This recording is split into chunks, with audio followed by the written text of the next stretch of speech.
बंदर का भौकाल। अपुन के दिमाग में बस एक ही बात खटकती है, ये तोता शेर का इतना सगा क्यों है। बंदर की तोते से खुन्नस है।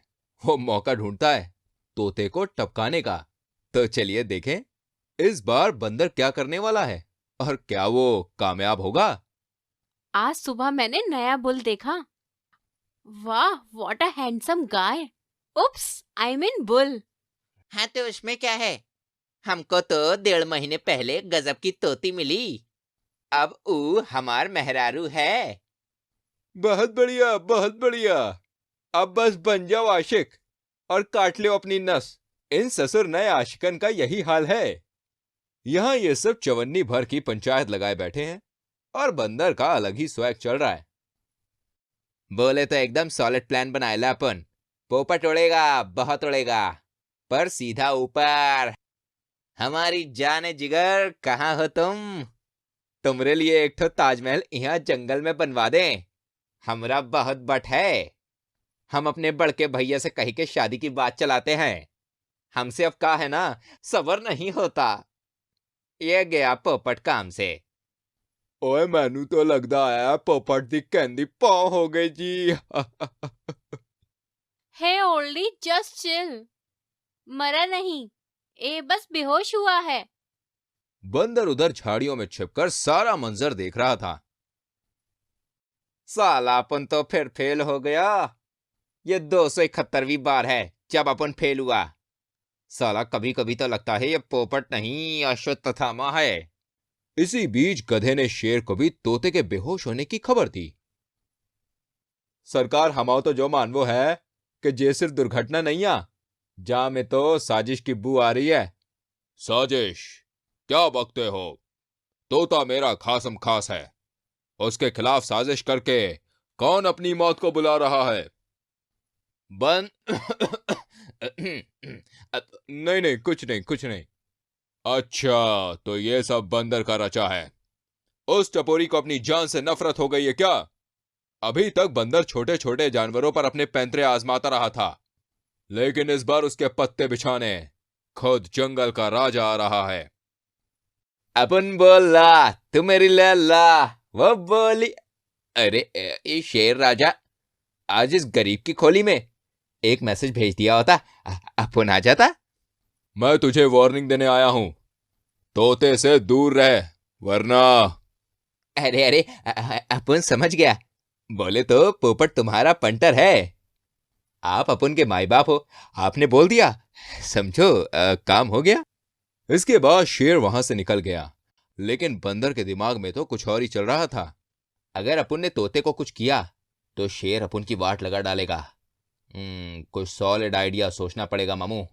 अपन लौटेगा जल्द, और जब लौटेगा तो गर्मी बढ़ जाएगी। ऊंट और ज़ेब्रा।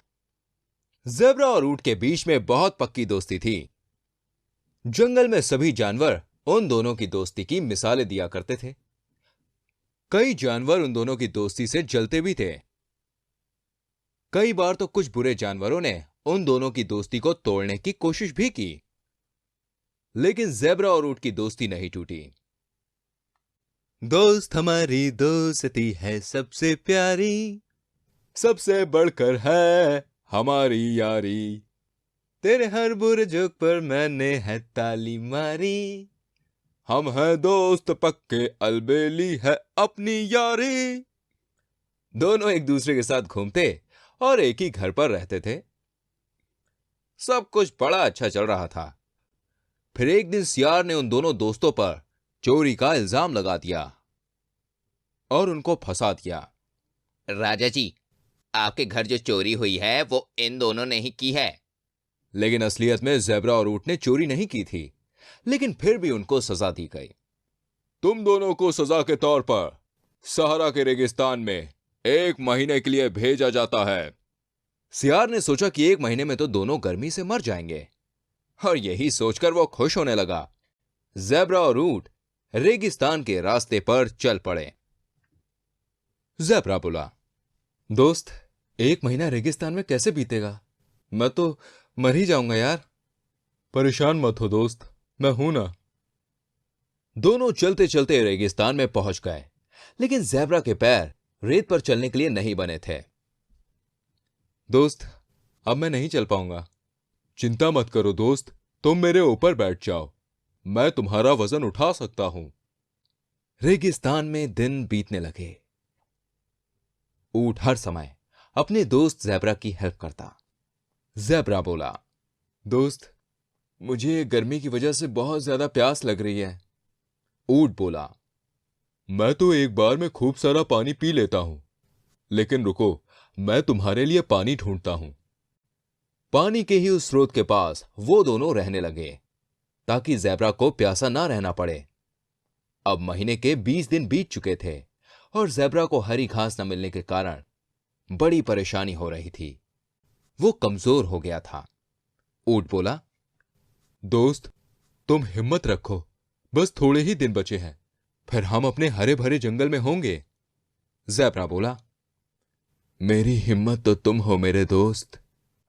अब 25 दिन बीत चुके थे और फिर रेगिस्तान में रेतीला तूफान आया। यह देखकर ज़ेब्रा डर गया, लेकिन ऊंट ने हिम्मत से काम लिया और ज़ेब्रा को अपनी पीठ पर बैठाकर किसी सुरक्षित जगह ले गया। एक काम करते हैं, कुछ समय यहीं रुकते हैं, जैसे ही तूफान चला जाएगा हम यहां से निकल चलेंगे। कुछ समय में तूफान गुजर गया और फिर अब महीना भी पूरा हो चुका था। ज़ेब्रा बोला, अब हम अपनी जंगल वापस जा सकते हैं। ऊंट बोला, हां दोस्त, चलो चलते हैं। दोनों जंगल के रास्ते पर निकल पड़े। ज़ेब्रा बोला, दोस्त, तू ना होता तो मेरा क्या होता? ऊंट बोला, इसी बात पर चल के जंगल में पार्टी करते हैं। ज़ेब्रा बोला, बिल्कुल बिल्कुल। वो दोनों चलते चलते आखिरकार जंगल पहुंच ही गए, लेकिन जंगल का नजारा देखकर दोनों एकदम ही आश्चर्यचकित रह गए। ज़ेब्रा बोला, भाई, जंगल में कोई शादी है क्या? ऊंट बोला, या फिर किसी का बर्थडे? जैसे ही ज़ेब्रा और ऊंट ने जंगल में प्रवेश किया, वैसे ही सभी जानवरों ने आकर उन दोनों का स्वागत किया और उन्हें मालाएं पहनाई। ऊंट बोला, ये सब क्या है और आप लोग ये क्यों? ये क्या हो रहा है? तभी वहां जंगल का राजा शेर आया और बोला, ऊंट और ज़ेब्रा, हम दोनों को माफ कर दो। हमने तुम दोनों को सजा देकर बहुत बड़ी भूल कर दी। हमें बाद में सच्चाई का पता चला, चोरी तुम दोनों ने नहीं बल्कि उस सियार ने की थी। हमने उसे फांसी दे दी है और तुम दोनों का सम्मान करके हम अपनी भूल को सुधारना चाहते हैं। उसके बाद जंगल के सभी जानवरों ने ज़ेब्रा और ऊंट का सम्मान किया और सबने जमकर पार्टी करी। दोस्तों, हमारी वीडियो को लाइक कीजिए और शेयर कीजिए एंड ऐसी और वीडियोस को देखने के लिए जल्दी से हमारे चैनल को सब्सक्राइब करके बेल आइकन को प्रेस कीजिए, जिससे आपको हमारी आने वाली सभी कहानियां मिलती रहें। हाथी का जादू और ऋषि का श्राप। ये कहानी है गुफा वाले जंगल की। इस जंगल को गुफा वाला जंगल इसलिए कहा जाता था क्योंकि जंगल में एक बड़ी सी गुफा थी जिसमें एक ऋषि तपस्या और पूजा पाठ किया करते थे। इस गुफा के आसपास जल्दी कोई जानवर नहीं आता था, लेकिन हमारे मतवाले हाथी राजा वो कहां मानने वाले थे। वो तो भाई अपनी ही धुन में रहते थे। हाथी राजा की जंगल में रहने वाले शेर, ज़ेब्रा और खरगोश से बहुत बनती थी। खरगोश तो अक्सर उछल कूद करता हुआ हाथी की पीठ पर बैठ जाता था और हाथी भी बड़ी मस्ती में इधर से उधर घूमता था। लेकिन इस जंगल की सबसे मजेदार बात यह थी कि हाथी को जादू आता था।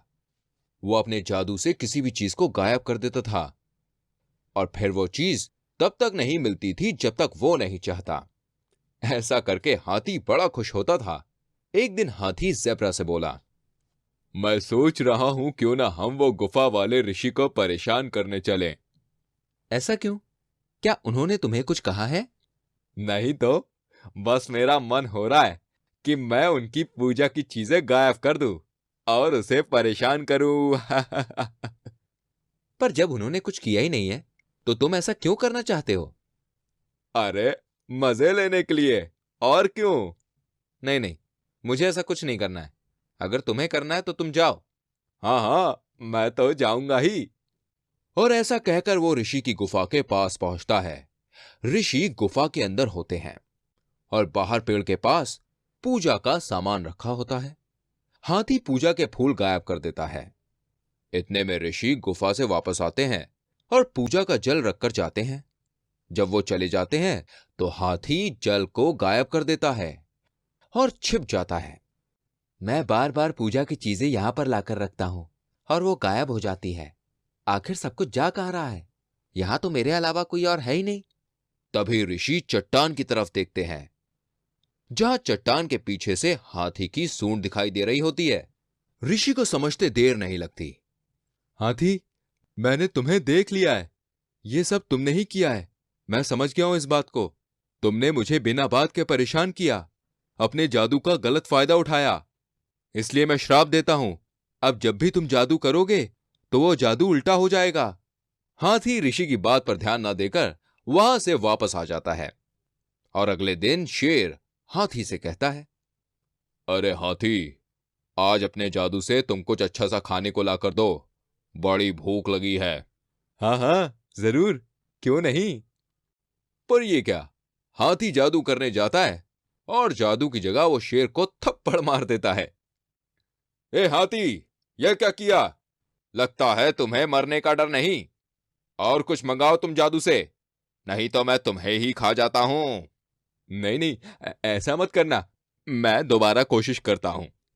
पर हाथी के जादू से खाने की जगह शेर जहां खड़ा होता है उसके पास एक बड़ा सा पेड़ शेर पर गिर जाता है और शेर गुस्से से दहाड़ता है और फिर पेड़ के नीचे से बचकर निकलने के बाद हाथी को पटक पटक कर मारता है। हाथी बचाओ बचाओ चिल्लाता है और सोचता है, लगता है ये सब उसी ऋषि की वजह से हो रहा है। उई मां, आज तो खूब धुनाई हुई है। आ ये कहता हुआ हाथी वहां से रोते रोते भाग जाता है। अगले दिन हाथी को फिर मिलते हैं शेर भैया। शेर भाई, पता नहीं कल क्या हो गया था। आज आप जो बोलोगे मैं जादू से वो कर दूंगा। ऐसा है? तो एक काम करो, मेरे लिए खूबसूरत सा मुकुट ला कर दो जादू से। अकड़म बकड़म बुटकम, अकड़म बकड़म बुटकम। ऐसा कहकर वो जादू करने की कोशिश करता है, लेकिन मुकुट आना तो दूर की बात है, शेर के सिर पर गिरता है काला काला कीचड़। और अब तो भाई शेर के गुस्से का कोई ठिकाना ही नहीं रहता। हाथी दुम दबाकर वहां से भाग जाता है। ऋषि जी, मैं अपनी गलती समझ गया हूं। आप मुझे माफ कर दो और मेरे जादू को ठीक कर दो। मैं आगे से कभी भी किसी को परेशान नहीं करूंगा। ठीक है, तुम्हें तुम्हारी गलती समझ में आ गई है, तो मैं तुम्हें तुम्हारा सही जादू वापस कर देता हूं। यह सुनकर हाथी खुशी खुशी वहां से चला जाता है और समझ जाता है कि किसी को बेवजह परेशान करना बुरी बात होती है। तो आप भी किसी को परेशान मत करना। कहानी अच्छी लगी तो जल्दी से वीडियो को लाइक करें और शेयर करें, और ऐसी और कहानियों को देखने के लिए जल्दी से हमारे चैनल को सब्सक्राइब करके बेल आइकन को प्रेस करें। मिलेंगे आपसे फिर से एक और कहानी के साथ। तब तक के लिए बाय बाय।